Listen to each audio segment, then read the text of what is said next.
And the whole multitude of them arose, and led him unto Pilate. And they began to accuse him, saying, We found this fellow perverting the nation, and forbidding to give tribute to Caesar, saying that he himself is Christ, a king. And Pilate asked him, saying, Art thou the king of the Jews?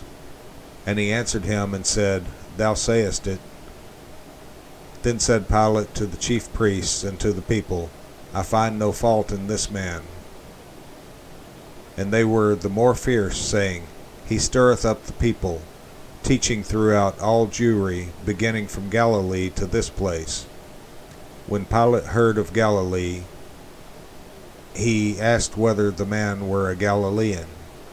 And as soon as he knew that he belonged unto Herod's jurisdiction, he sent him to Herod, who himself also was at Jerusalem at that time. And when Herod saw Jesus, he was exceeding glad, for he was desirous to see him of a long season, because he had heard many things of him, and he hoped to have seen some miracle done by him. Then he questioned with him in many words, but he answered him nothing. And the chief priests and scribes stood and vehemently accused him. And Herod with his men of war set him at naught, and mocked him, and arrayed him in a gorgeous robe, and sent him again to Pilate. And the same day Pilate and Herod were made friends together, for before they were at enmity between themselves. And Pilate, when he had called together the chief priests and the rulers and the people, said unto them, Ye have brought this man unto me as one that perverteth the people.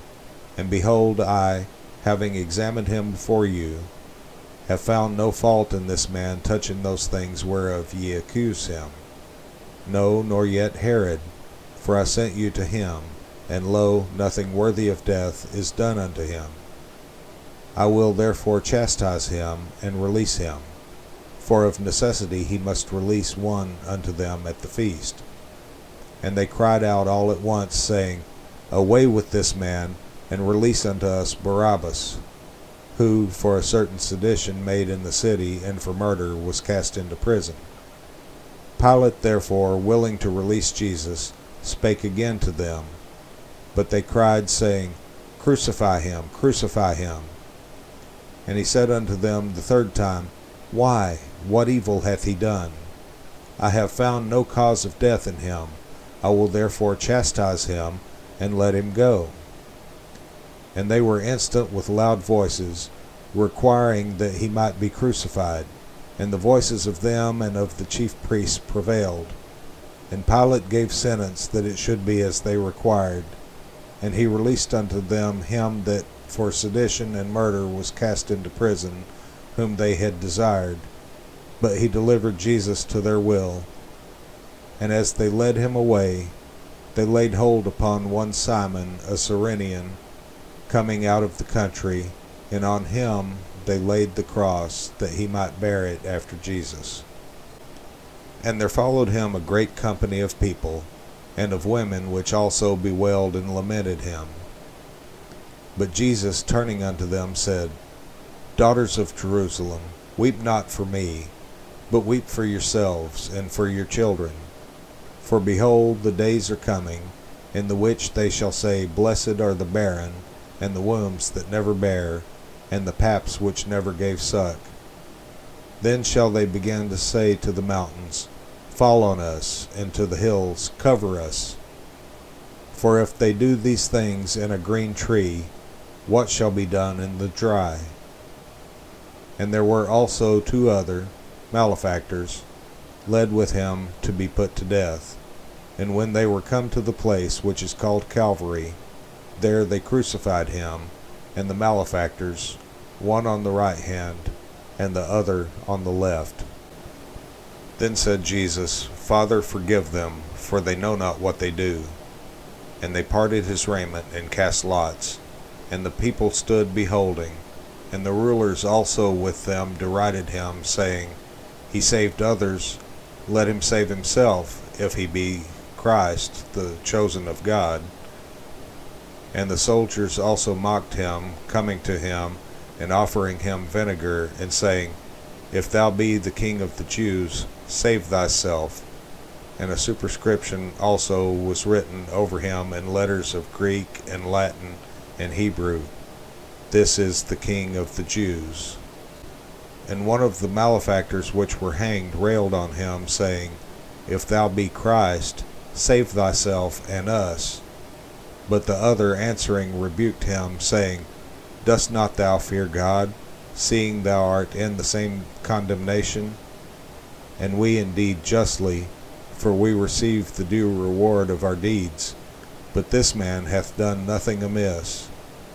And he said unto Jesus, Lord, remember me when thou comest into thy kingdom. And Jesus said unto him, Verily I say unto thee, Today shalt thou be with me in paradise. And it was about the 6th hour, and there was a darkness over all the earth until the 9th hour. And the sun was darkened, and the veil of the temple was rent in the midst. And when Jesus had cried with a loud voice, he said, Father, into thy hands I commend my spirit. And having said thus, he gave up the ghost. Now when the centurion saw what was done, he glorified God, saying, Certainly this was a righteous man. And all the people that came together to that sight, beholding the things which were done, smote their breasts, and returned. And all his acquaintance, and the women that followed him from Galilee, stood afar off, beholding these things.